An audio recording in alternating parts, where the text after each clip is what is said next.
So tonight we're presenting Marc Geffriaud. Marc Geffriaud practices based on installation, sculpture, and film. His research mainly concentrates on the construction of memory and time. Since 2007, his work is shown in France at the Centre Pompidou, Palais de Tokyo, the Jeu de Paume, Museum of Modern Art in Paris, the Plateau, where he has an exhibition going on right now until December. Outside of France, his work can be seen at the Tate Modern, the show in Amsterdam, the Appel, the National Gallery in Prague, the Galerie. His work is part of several collections, including the Galerie Center, Museum of Modern Art in Paris, and the Palais de France. Tonight's talk is titled 2015, the title of his current exhibition at the Plateau. And hello.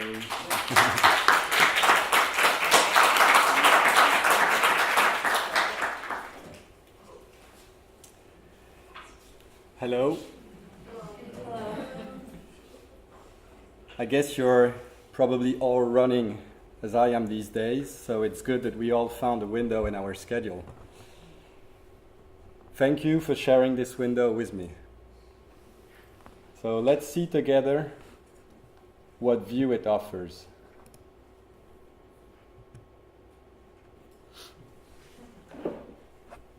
As you can see, the view is a bit blocked.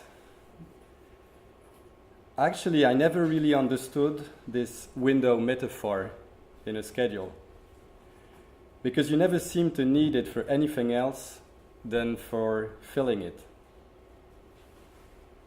You can't really look at the scenery, nor let the light in, at least not for long. This window really only serves to remind us that we are in the dark, like in a cinema hall, waiting for the film to start.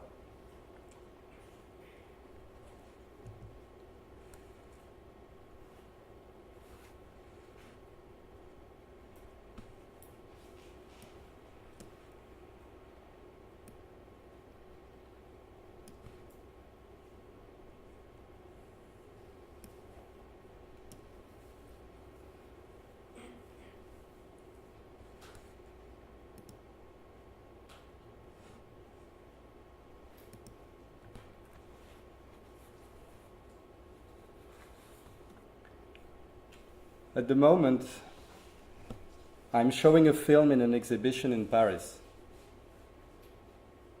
Unless, of course, it's the other way around, and I am making an exhibition inside a film.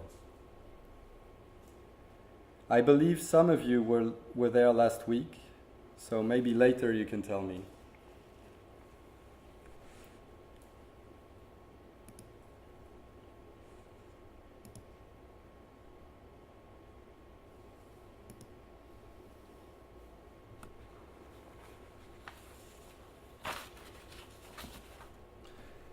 The exhibition or the film will end on December 11th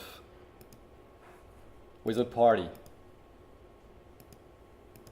I hope you will be there. This leaves us a little time to prepare it and to record the evening in our schedule. December 11th. It's a Sunday. I can already picture this party, as if it already took place.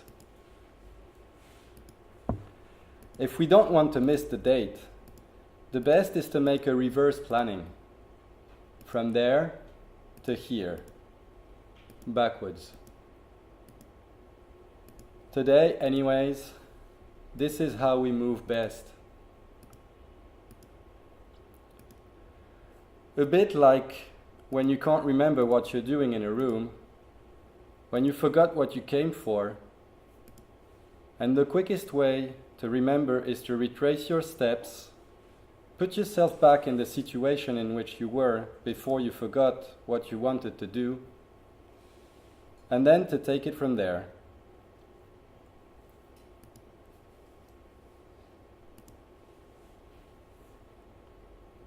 So in that case, the quickest way is to return to your starting point.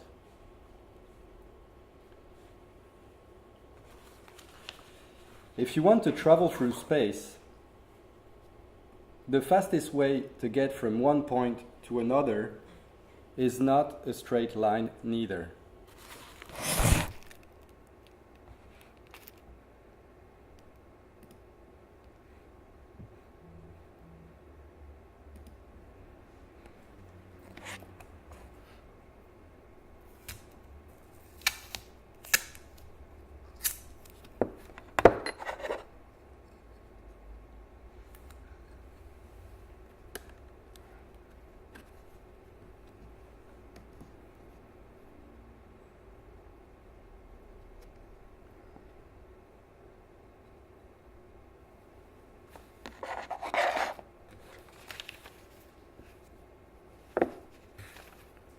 The quickest way is actually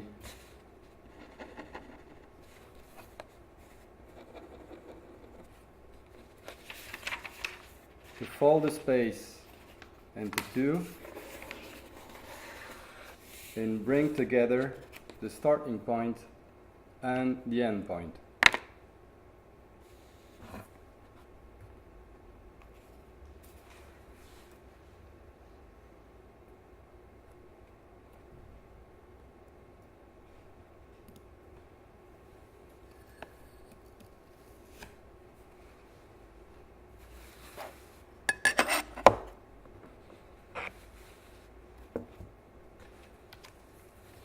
So the exhibition and the film that you saw part of, some of you at least, lasts 3 months, or more precisely, 80 days.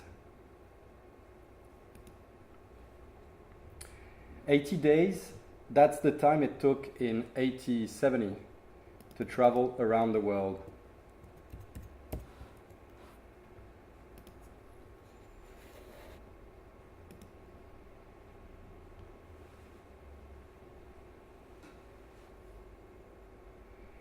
The man who established this first record had a premonitory name.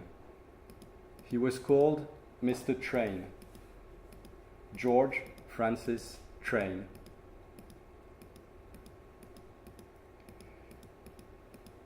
Today, everybody forgot about this American billionaire, but we remember his fictional double, Phileas Fogg, in Jules Verne's novel, Around the World in 80 Days.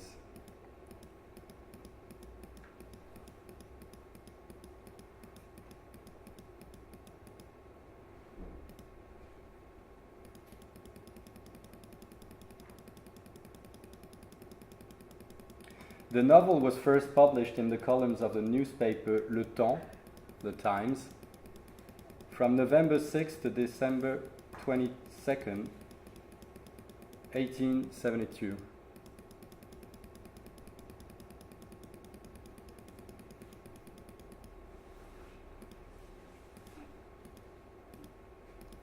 So for its readers, the trip only lasted 47 days.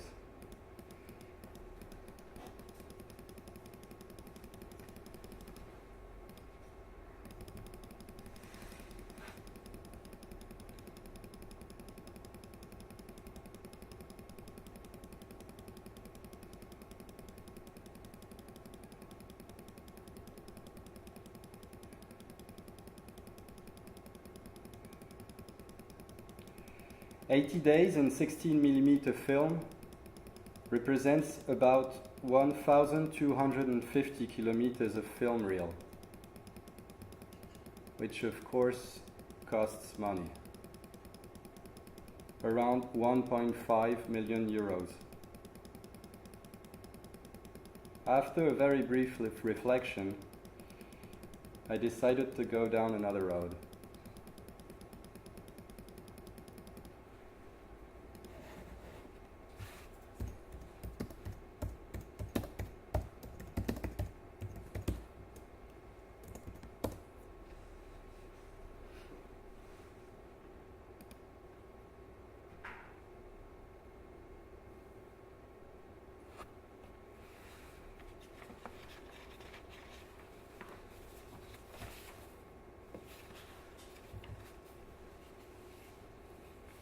10 years ago, an article appeared in the New York Times on the existence of a single community on Earth whose conception of time is opposite to ours.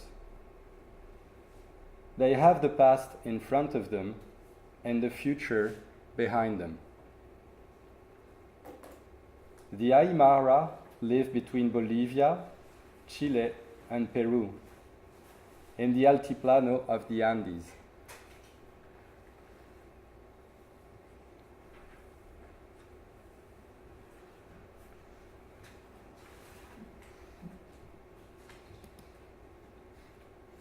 Although their conception of time looks upside down to us, makes perfect sense from an optical standpoint.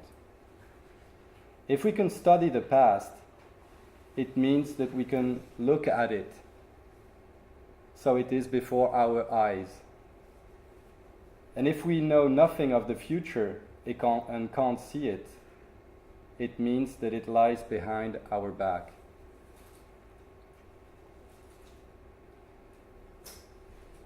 In fact, their perspective on time is very similar to that of astrophysicists, who look as far as possible in front of them to try to see as far back as possible in the past.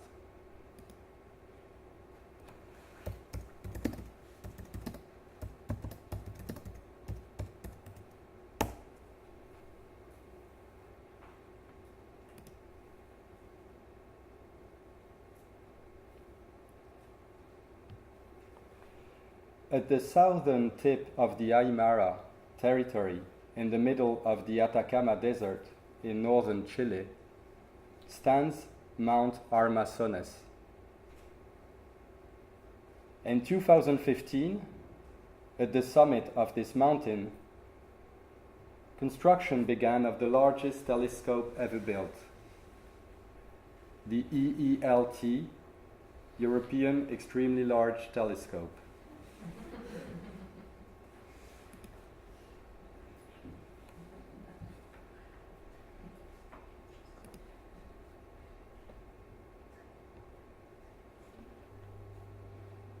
Has been blasted off and leveled to enable construction of the platform that will accommodate the telescope.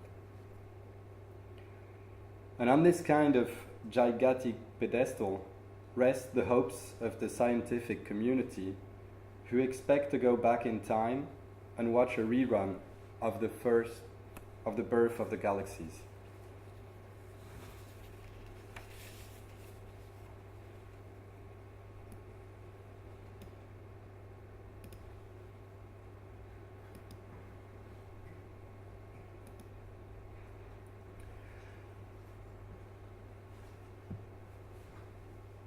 At the other end of the Aymara territory, on the northern tip, lies a series of building stones.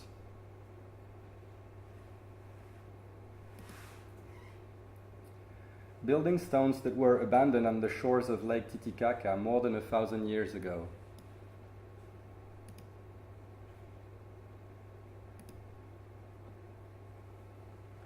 The piedras cansadas, or tired stones, are large blocks of volcanic rock littered on the shores of the lake.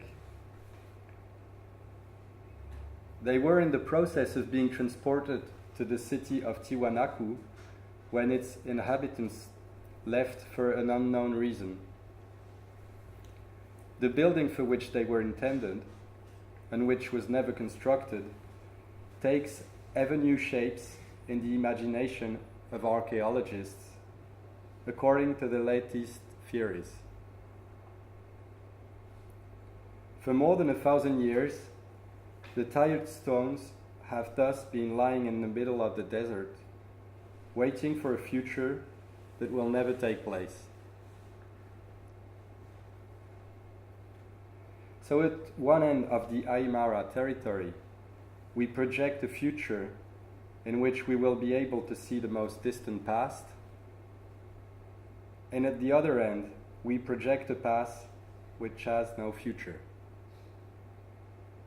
In the middle, the Aymara see the past before them and the future behind them.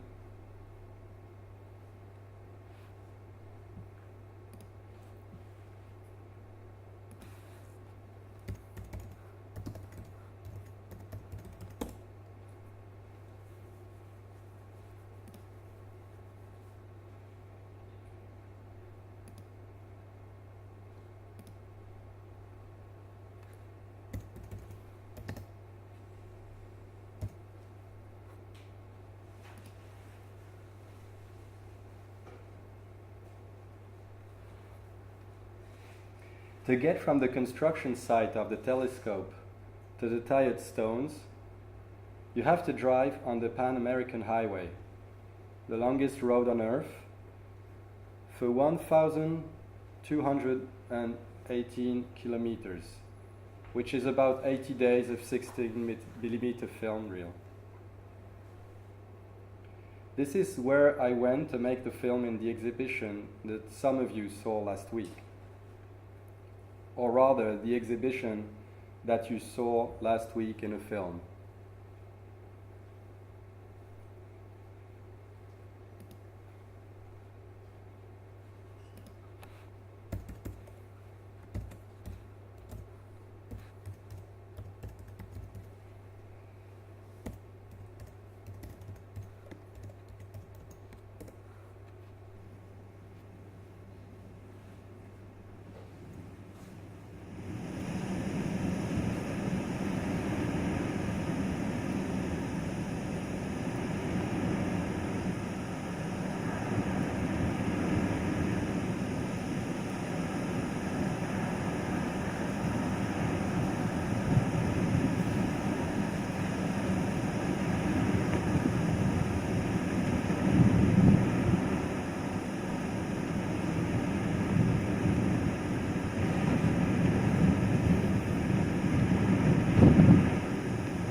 When we started this film, our first question was, how long is it going to be? And thus naturally, how does it end? To answer the question, we asked ourselves what we wanted to remember about the film. And if this memory and its gradual decay could not be the film's conclusion.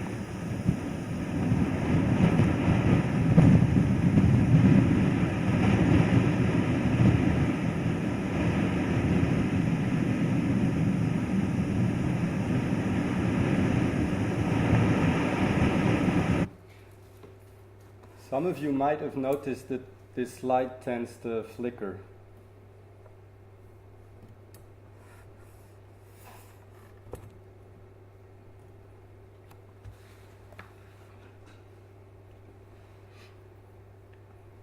This short circuit is from 2007. I made it so it lasts the time of a blink, between 100 and 150 milliseconds.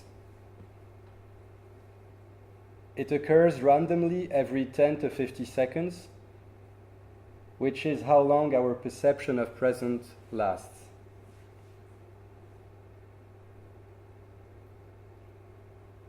When I show this piece, all the lights of the exhibition space are connected to the program, so they all blink at the same time. Sometimes I ask the curators to light the space as they remember it was lit for a show that happened a few months or even a few years ago. Some other times I ask the curators to light the space as they imagine it will be for the next show.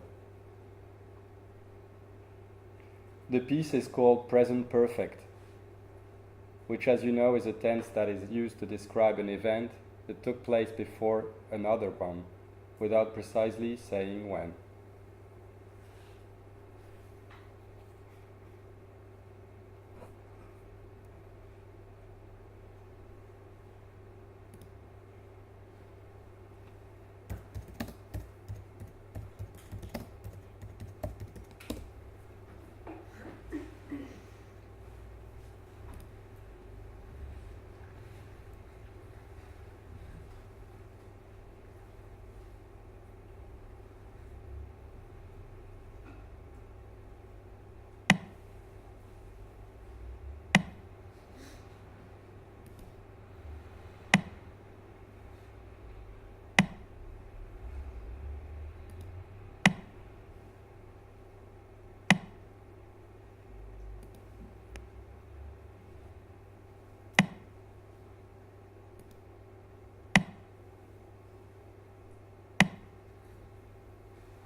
The only purpose of the machine that you see in this video is to shut itself down when you activate it.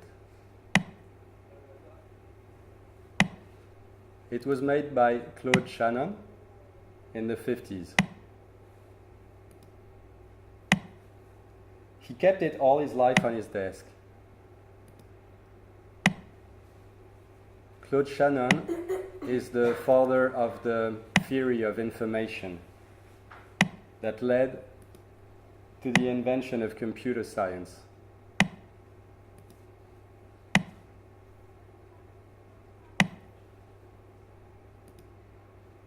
What you are looking at is also a piece I made last year. Or rather, the way I made the piece. I recorded myself clicking on the timeline of the video during several hours with a shortcut software.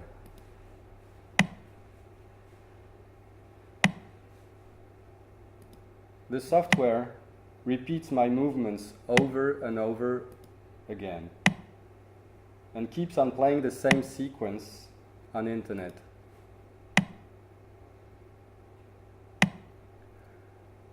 I didn't date this work because it is always present, at least until internet is still working.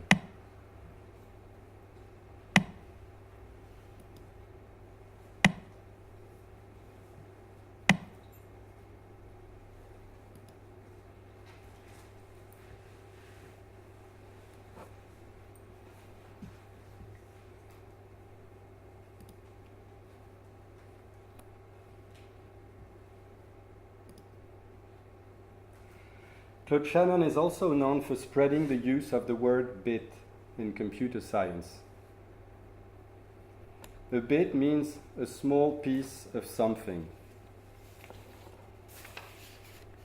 It is also the contraction of binary digit, the smallest quantity of information, the shortest way of going from one point to another.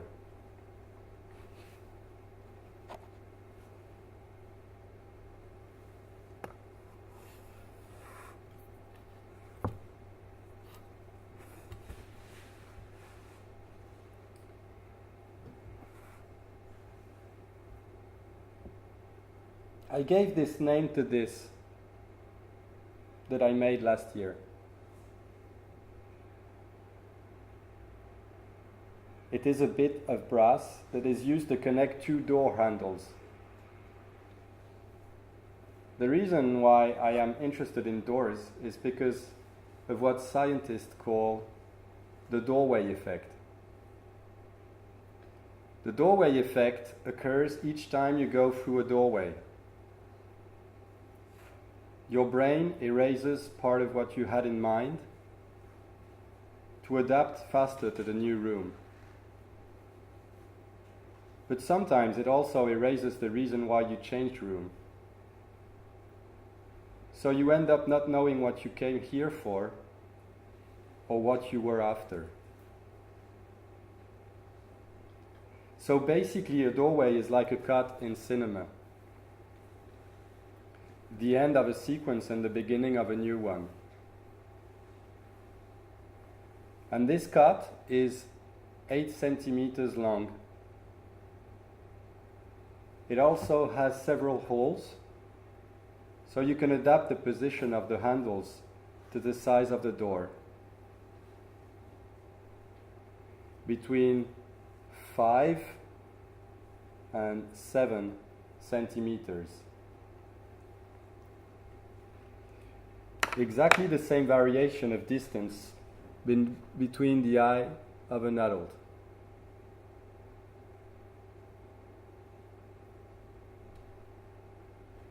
So this bit can be used to connect two handles.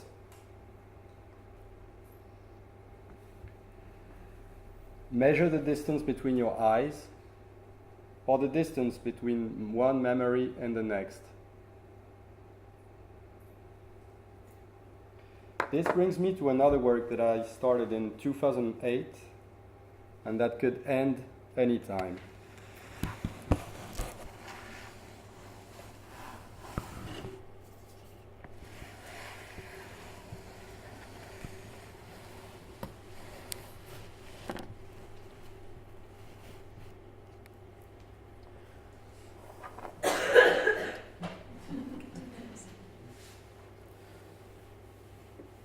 In 2008, an artist friend of mine, Eric Stéphanie, invited me to be part of a show he was putting up in his apartment. But instead of bringing a work, I stole something from him and told him I would give him back if he could tell me what he wanted. He agreed, and we also decided that if he remembered what he was missing, we would never talk about it again, and that we would do our best to forget the whole story.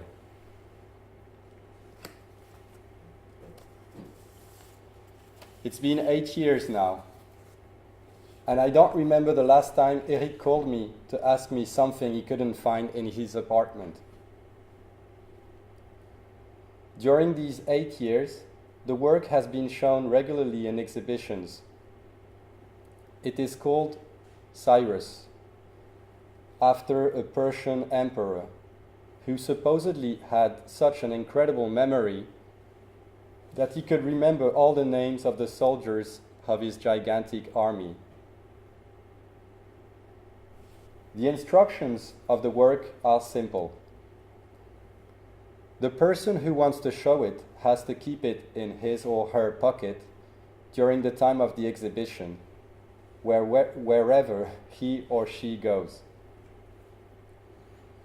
That way it becomes a reminder to tell the story. When the exhibition is over, the person keeps it home until someone else wants to show it. So actually, it has been a while now, I haven't seen it myself. If I'm not mistaken, it should be somewhere in Brittany.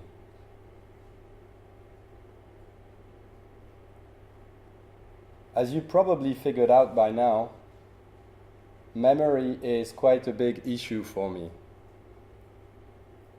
Maybe because I have so little. Recently, I decided to have my work table scanned to make a picture of everything on it.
whenever I am asked for a picture of my work, I give a piece of this image, life scale, like a reverse puzzle.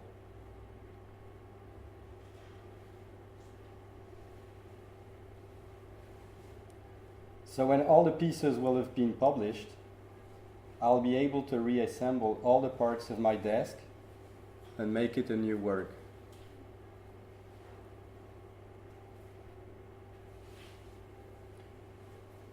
But since I don't know when this will happen, I say the work to have a variable date.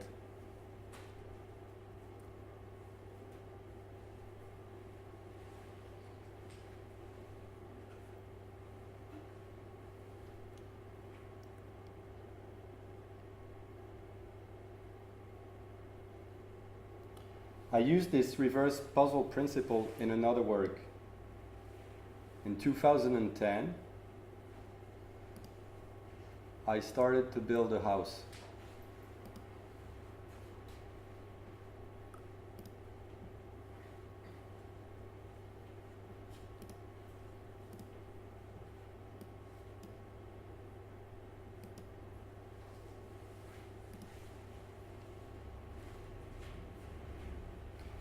I started to build a house piece by piece, according to the space, time, and budget of the exhibitions I was invited to balcony. Then a step that broke. Then a panel of glass. And then I started to make exchanges. For instance, in Vilnius, Lithuania, I exchanged the entrance door of an art center that was opening for the first time with the group photograph of the moment of the exchange during the opening.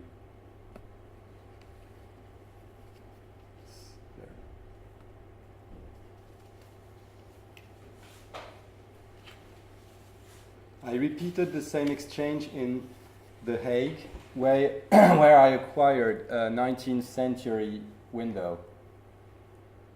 And in Toronto, a very elegant switch from the 20s. One day I hope to put all these pieces together and build a house that will provide shelter to all the parts it is composed of. For that reason, the work is called Shelter. As for its date, I guess it depends on how old I live.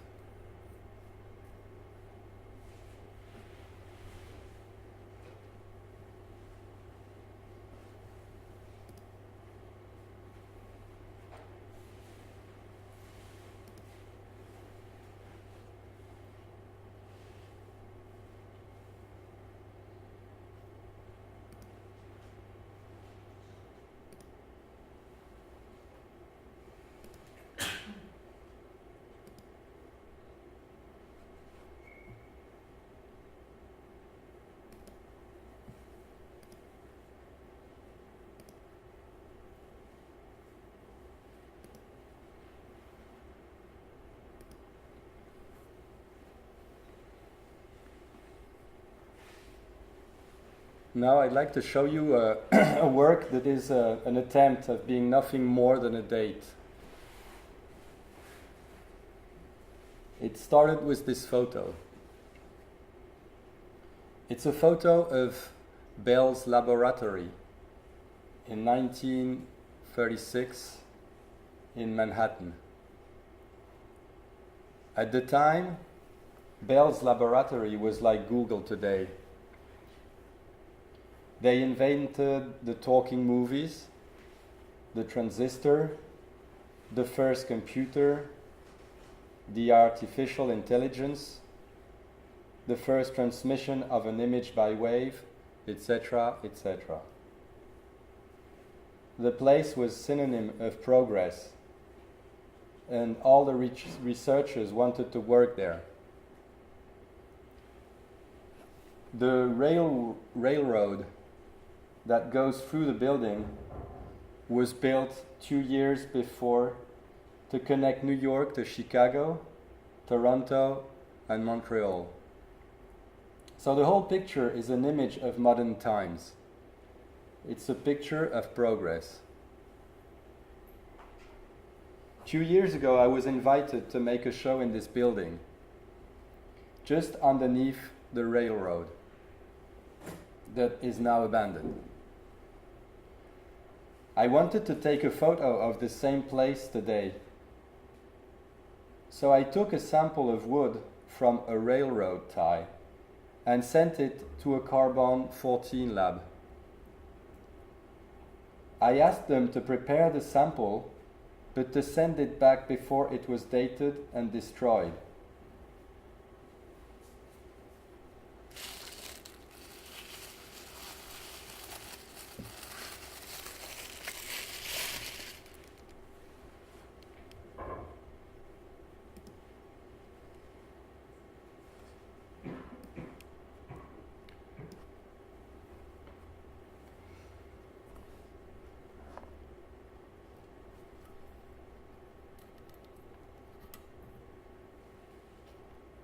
I received a few milligrams of graphite dust that contains the age of the wood that was used to make the railroad tie. I don't know the date it contains, but if the dust is conserved, the information could remain available for thousands of years. This dust is not an image anymore. It is even the opposite, what photographs try to get rid of. I keep it between 2 UV filters to protect it from the light, and also occasionally to take a few pictures through.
The tube. Yes. Yes. Yes. Could you just share a little bit about why? Sure. You did that? The reason why I decided to make beer is, well, several reasons actually. It's because it's about the same time process than the time of the exhibition.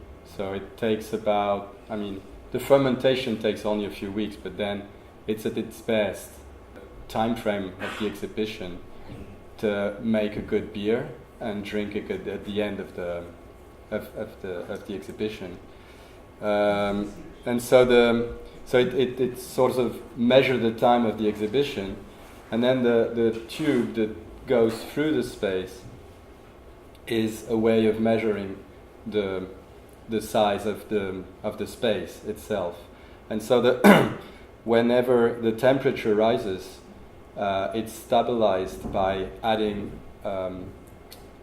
cold water not in the beer but around it, and that's what the tube is about. It's water that circulates through all the space. And then it goes in the system to cool the beer. So it's a way of measuring the space. One of one of the friends who went along noticed that there's a change in the light. Sometimes it goes from dark to bright, and we're wondering, is that also deliberate? Was there You mean sometimes the room will go like really dark, and sometimes it will go like brighter. So was it in the show? Yeah, in the show. Well, that's just the consequence of the images of the film.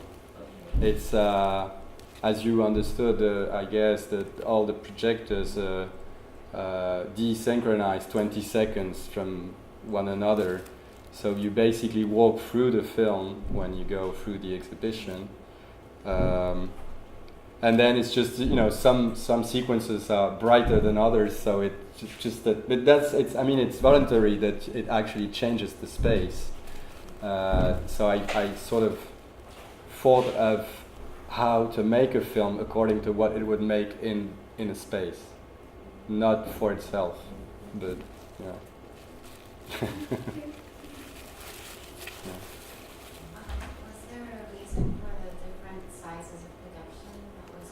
Yes, there was. Actually, you maybe noticed at some point that because it's the same exact film all the time, except for one sequence, which is a sequence on a stone. So that's the abandoned stones I was talking about earlier. So they were meant for a construction that never happened, and so I went and filmed quite a few, and it's the only sequence that changes from one projection to the other, and it gives the size of the projection because it's scale 1, the stone. So I used this thing actually. I shot all the stones with this on top. So then in the space I can find the exact size of the stones just by putting it on the projection. So we can have a life scale image of it. Yeah. That's I have a question. When you entered the exhibition and like on that, not the room that had the credits rolling, but the other side room where there was like the other exit that was covered by a tarp, there were 2 holes with light coming through. That was intentional, right? I don't want to give you credit for something that you just did by accident. Yes, it was intentional, of course. It was very like the light hitting one wall and the other. That was very beautiful. Just wanted to know. Especially when you come into the plateau, you don't see that it's holes. And then suddenly, like when you're in that room, you think, oh, there's like some weird thing on the wall, and then people, oh, it's just very nice.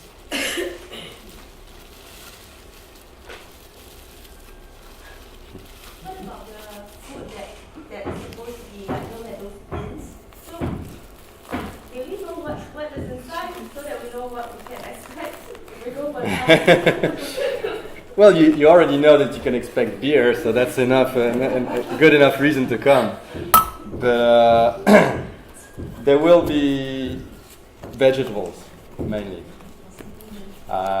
Kimchi, lemon, different types of vegetables. Kimchi sounds good.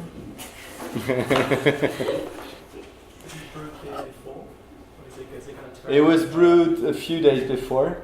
My brother is a brewer, so it helps. I didn't just like. Don't trust his brewing. So it's. I guess we need to just try Yeah, this. I trust him to make good beer. He's a professional, so it should be okay. Yeah, it was brewed. I mean, the beer is called Mr. Train because the show lasts for 80 days, and so that's the first trip around the world. Yeah.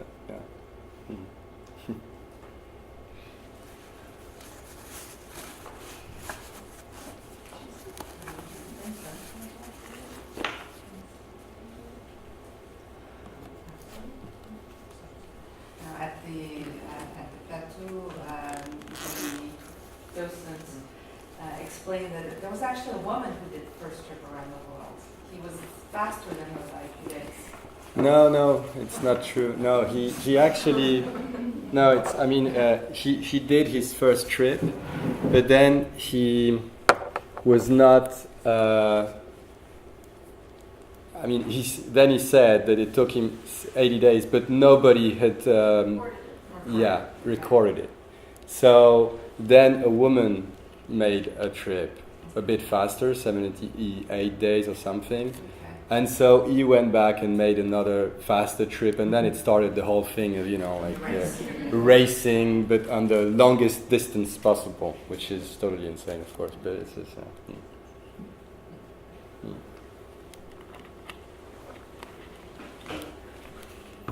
nobody answered the question. No one answered the question though. Yeah. Was it present in an exhibition or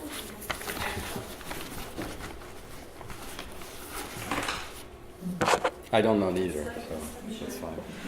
it's a film of an exhibition in an exhibition.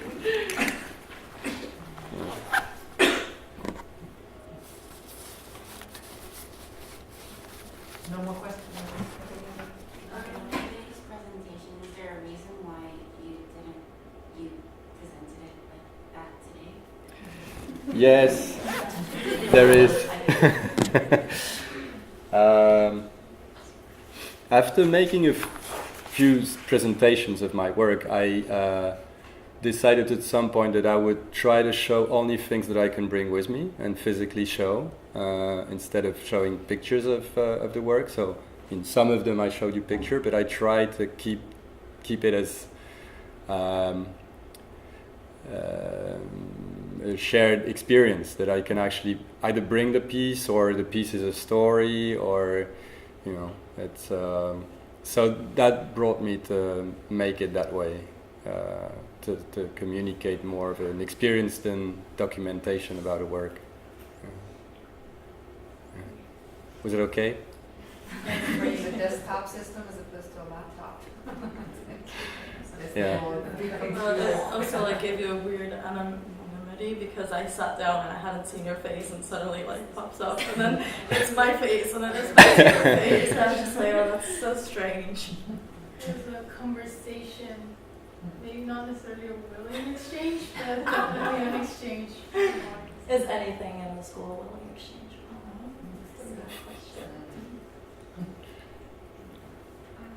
Does the medium of the internet play an important role in your other work? Because I felt that you made a very strong statement to search everything through the internet. Yeah, I mean, I would say it's something quite new, but yes, it's something that I want to use more and more.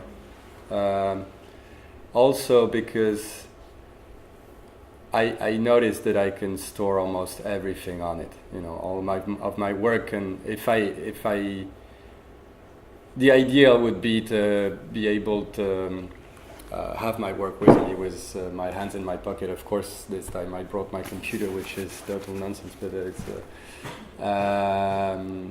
so that's a bit of the idea. And then also I think there is a possibility of making cinema with internet, that without having a camera and without actually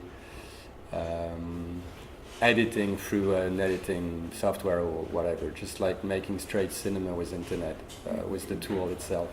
So that's why I use my my agenda, my Google Calendar, because it's like a timeline of it's like a software, editing software in a way.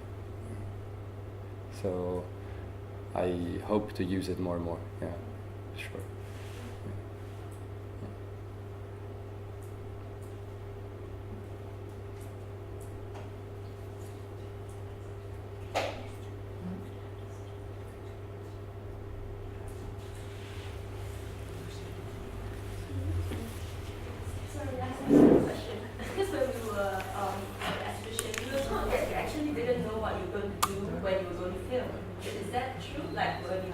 Yeah, that's true. Yeah. That's So true. after you have gone there and you filmed there for three months, and when you come back, did you know what it is that you were going to put together already, or was it also an exploration? Not really. No.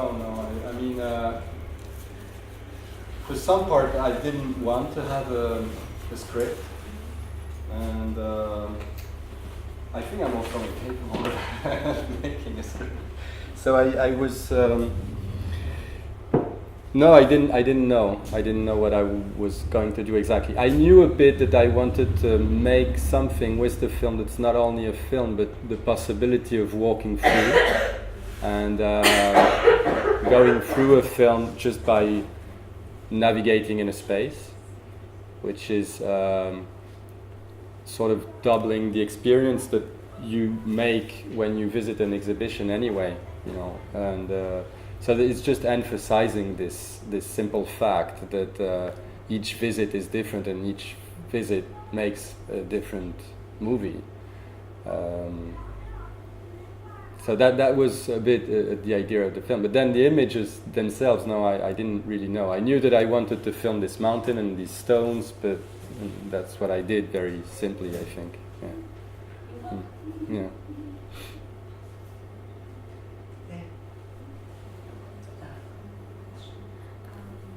Despite the fact that Performance quite soon that will use a lot of what I did today, but to make it specifically one work. Yeah. So we're just getting pics. Exactly.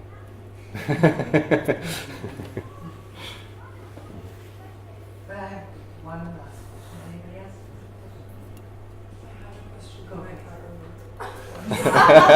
ahead. That's a good one. Because it was a question about like the beginning of the presentation that I wanted to make a comparison to another artist that I like completely drawing a blank right now. That's fine. But there was a question for you, Mark. It's like if you had to share a learning experience, the most important learning experience for you, being presenting in a school.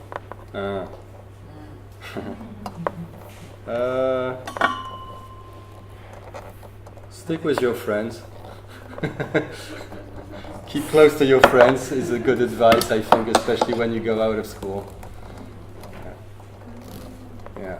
Don't work alone. Yeah. Don't work alone. Is that why Charlie Jeffries is Charlie's a close friend. Yeah. You know him? Yeah. like is it why is that the only reason you use his voice? No. It was also because I like his voice, and I knew that it would be easy to work with him, pleasant, which it was, and I wanted an English accent, also. British accent.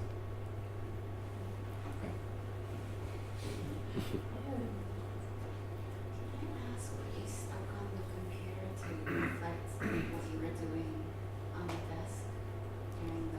Oh, it's a mirror. Just Just a. just put it in. Yeah.